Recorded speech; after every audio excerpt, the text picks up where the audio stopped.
Hello, everybody. It is the American Doofus Show. Don't be a doofus. I'm your host, Barry Welsh. Please subscribe, like, share, hit the notification button, leave a comment.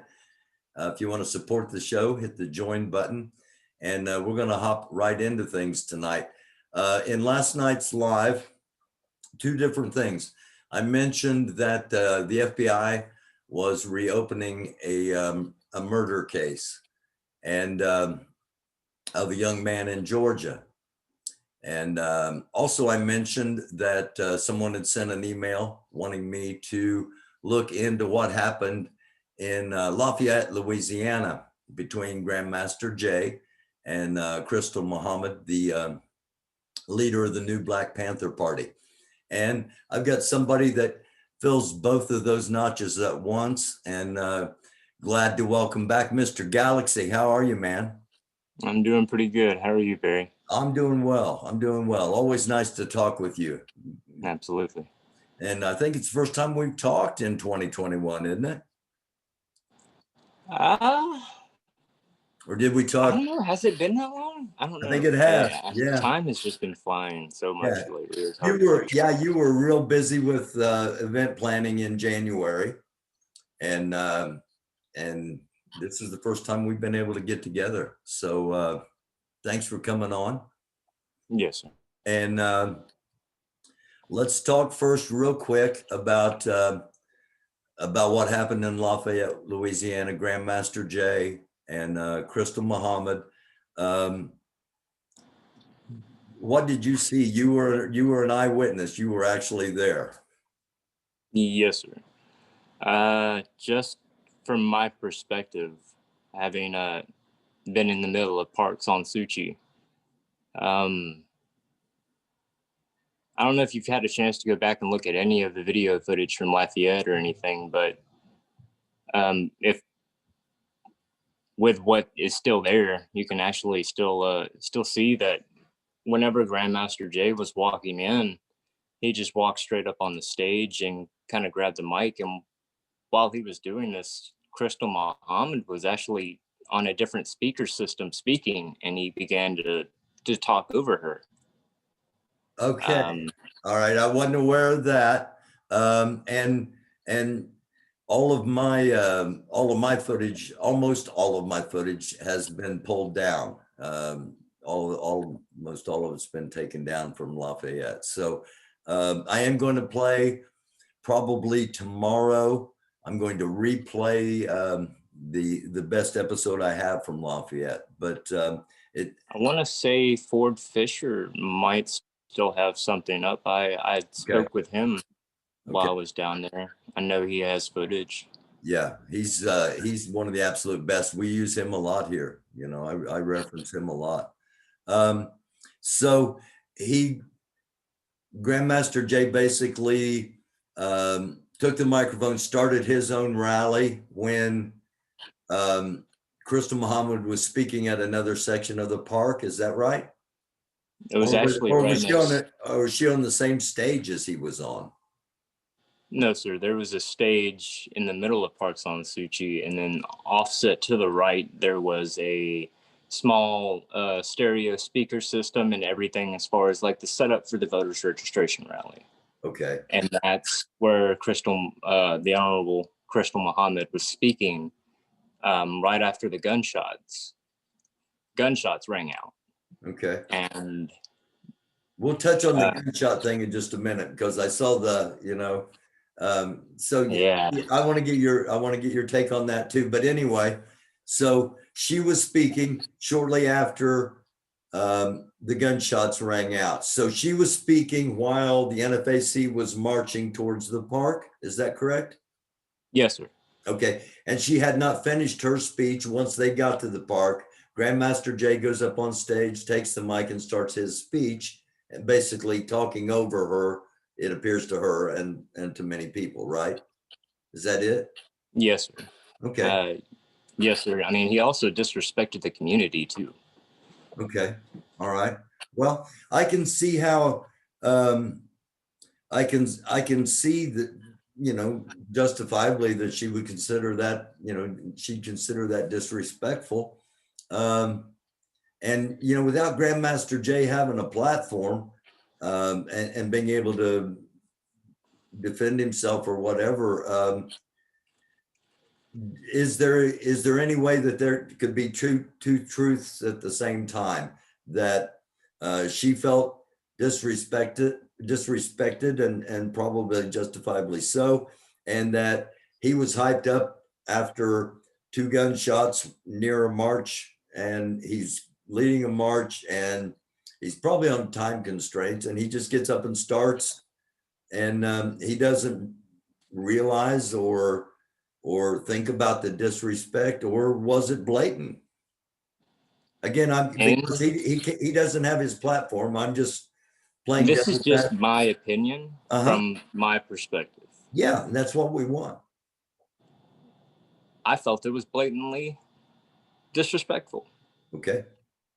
All right. Because if anybody had any right to be hyped up, it was the Honorable Krystal Muhammad, because she stood her ground when those gunshots rang out, while Grandmaster Jay was across town walking through barriers. Okay. All right. I understand that perspective. And the video I do have is from the perspective of when the shots were fired. It was covering Grandmaster Jay and the NFAC. Well, actually, this isn't me defending Krystal Muhammad at all. No, we're not. I feel like she can defend herself absolutely beautifully, and I've seen that firsthand. Yeah, we're not defending or attacking anybody. We're just talking facts here. We're just talking truth here. Yeah, we're not defending or attacking anybody.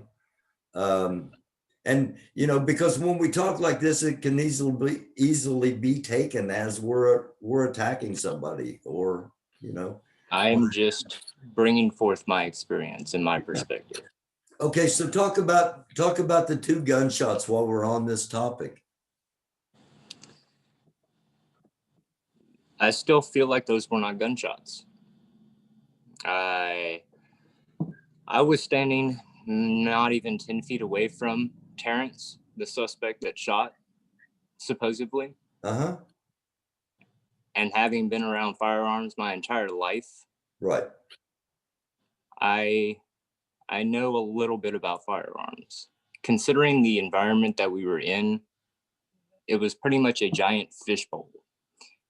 And right next door was I want to say 4 or 5 story parking garage. So any amplified sound would have been echoed throughout this environment. That did not happen.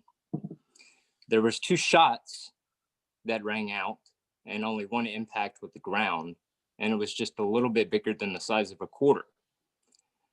Having shot firearms and knowing what caliber the rifle that the suspect Terrence had, which would have been either .223 or .556. So it's going to be a bigger hole than a quarter. Correct. Much. And you would have had 2 impacts to the ground, not just 1. And not only that, but, and this is something that only the people that were there would know, is you had a police officer walk up with his bare fucking hands and pick up 2 casings. 1 was spent and 1 was unspent. If he fired 2 shots, why does he not have 2 spent bullets? And secondly, those spent shells would have been hot as hell. And then he picked them up with his bare hands, which is against procedure, and he put them in his pocket.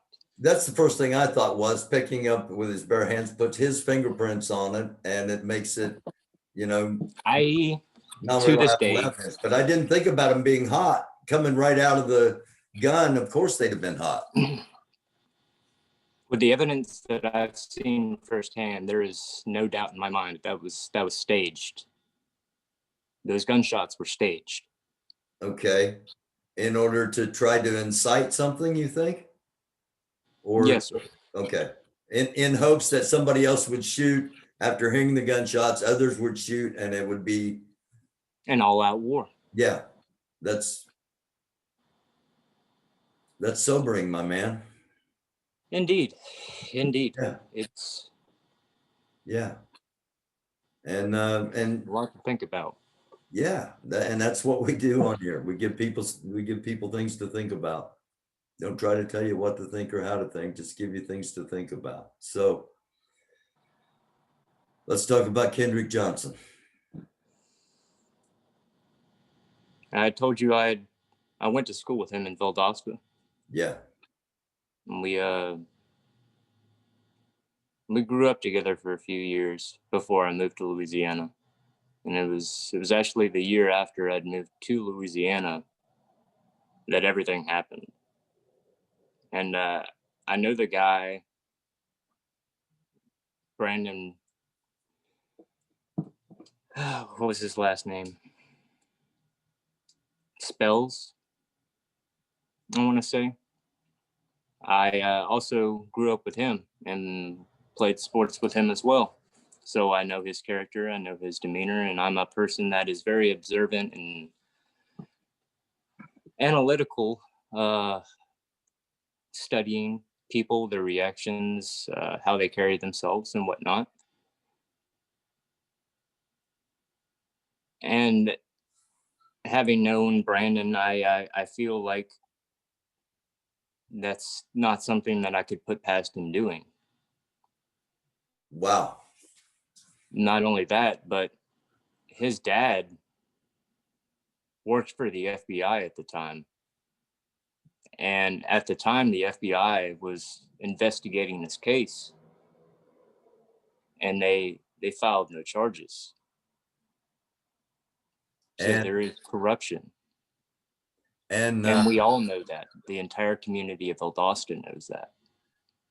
and growing up there, before moving to Louisiana, you obviously had the ties that everybody has with the people they grow up with and remain in contact with them and are the best judges of their character. And and I don't know for a fact, but I'm assuming Brandon was white. Correct. Okay. Yeah.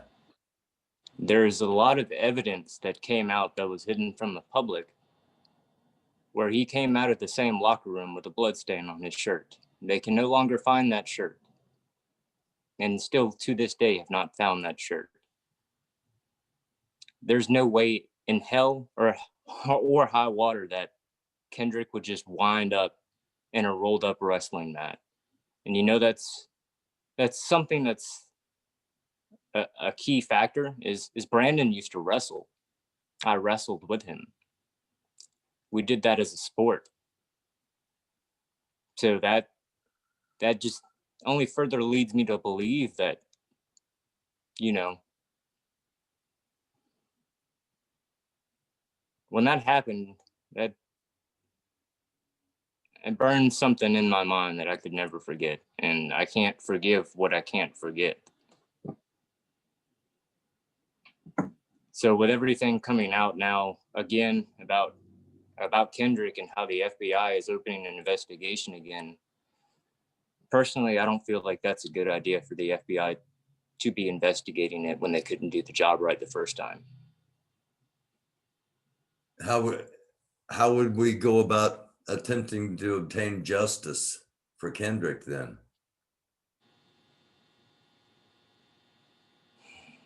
Would it be a state? Should I mean, is the state going to be any more I don't know, any more trustworthy, any more um diligent? I don't know. I doubt it. I wouldn't trust the state with my life, let alone justice for somebody else's. Then what should be done in your opinion? What, in my opinion, there should have been an oversight committee to begin with. That should have been something that was investigated by the public. And when the family did a separate autopsy, they noticed that his organs were missing from his body. What? Yes, sir. And this that was after the FBI did an autopsy. okay. The FBI did the first autopsy. That and the state police. Okay, all right. Wow. There's a lot about that case that has never come to light, and I'm really glad that his name is being brought back up in hopes that maybe he may receive justice. His family will receive justice because of the amount of fucking absolute bullshit that they've been put through. And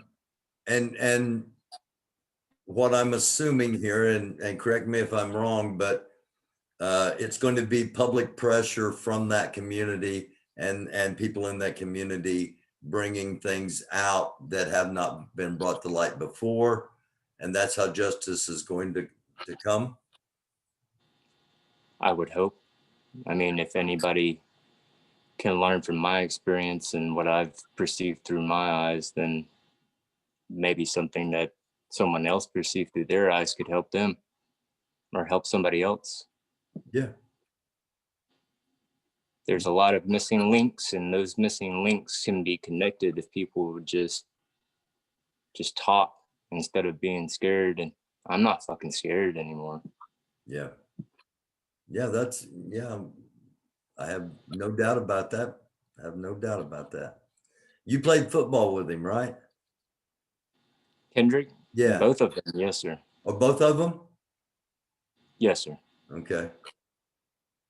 And anybody that's played football knows that you develop a special bond, because it's not a game for everybody.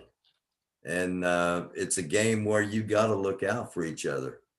And it's a game that shows people's character or lack thereof. Yeah. He was definitely not Kendrick, but Brandon was definitely an arrogant one. Okay. Uh, have you ever seen the movie The Warriors? I've talked about it on here before. Yes, sir. I am a very, very old school films admirer. So you've seen The Warriors. Okay, what about Revenge of the Nerds? Have you Yes. seen? Okay, all right. It just struck me. I watched The Warriors again the other night. I'd been talking to a friend that had not heard of the movie, and I watched it the other night, and it stands the test of time. It's still relevant. It doesn't look like it's totally dated, and at the end of it, when it looks like things are going to go really bad, the Riffs show up. The street group, the Riffs show up. The all black group shows up at the end. At the end of Revenge of the Nerds, the all black fraternity shows up. And very rarely do you see where people of the black community are portrayed as the saviors, the heroes. And two incredibly diverse movies that do that. Most of the time, it's like the black character's the expendable character in films. Oh, yeah. The whole scary movie stereotype that they pushed for years. Absolutely. But if you go back and watch them, you see, it is a stereotype. It is not an absolute constant. There are exceptions, of course, but so I mean, they like to stereotype people a lot. I mean, just like with the Black Panther Party. I remember back in the day, they used to label them terrorists, not terrorists, but like extremist organizations. And having met some and worked alongside some, I can't believe it. They're just normal people. yeah. And They if they're wanna look doing out that for to their them, community. they're doing that to us. Who else are they doing that to? And where does it stop? Exactly. At this point, personally, I feel like it's endless, the amount of division that they've caused. And just one final thing here. By the numbers, I talked about a poll that USA Today did about the George Floyd murder, and that 28% of the white community, based on this 1,580 person poll, 28% said it was indeed murder. And an additional 31% said it was negligent, said it was wrong, in other words. Now, if let's just round it to 30%. If 30% of the white community is sick and tired of racism and ready to make changes towards equality, and the Black community could unite, and that 12% could unite with that 30%, you got 42%. You've got enough power to make a difference.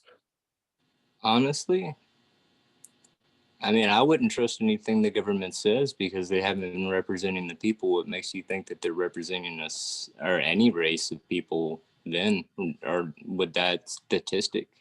Who are they pulling this from? Oh, it was a USA Today. It was a newspaper poll.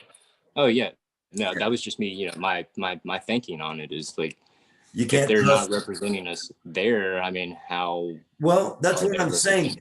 They're not representing us there in Washington. So, in my personal opinion, I would feel like that number would be a lot higher, and they're taking away from that number to, you know, maybe think, or maybe instill in people's minds that, you know, it can never happen. Exactly, nothing could ever happen. Yeah, but if we're trying to do, you know, we're trying to do something different here with EAR, and it's only. And I respect that. I respect that a lot. We've only got everybody has a role to play in this. Yeah, absolutely. And what we're trying to do is, we're not trying to take anybody's place. We're not trying to diss anybody that's doing anything out there. We're just going to, in addition to. And I think if the NFAC, if the NBBP, if all these various organizations could start uniting their people and come together with those of us in the white community that want to see change, we'd have the power to make change. Oh, no, we all have the power now. I mean, the power is to the people. And that's, you know, I heard you and Knuckles talking the other night and what you guys thought Black Power was. And I was just, when he said that he was offended by when people say Black Power, I was just like flabbergasted. Because to me, and from what I've gathered, is Black Power means power to the people. That doesn't fear me at all. I want the power to the people. Yeah, and where it belongs. And I tried to point out that, you know, the difference between saying white power and Black power is that the white community already has the majority of the power, and that's just a statement of keeping the power and increasing the power. And when it comes from Black power, it's trying to get a little bit of power. Yeah, they can't keep it though, because the government steps in and tries to take it over. I mean, just like most people don't know that.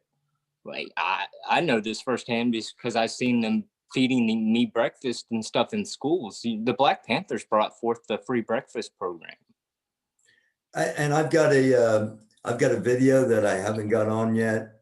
Shout out to DD for sending it to me, of the Black Panthers distributing meals up in Milwaukee, Wisconsin last weekend. Wisconsin, yes.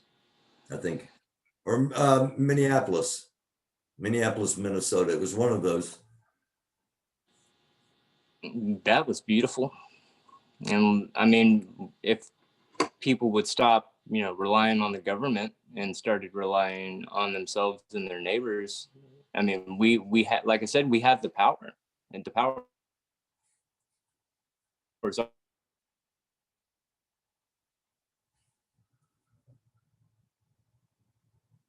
You froze up, my man. Come on back on. Give a few more minutes here. Thanks for watching. It's the American Doofus Show. We're talking with Galaxy Boog. He was a member of the Boogaloo Boys and has moved away into a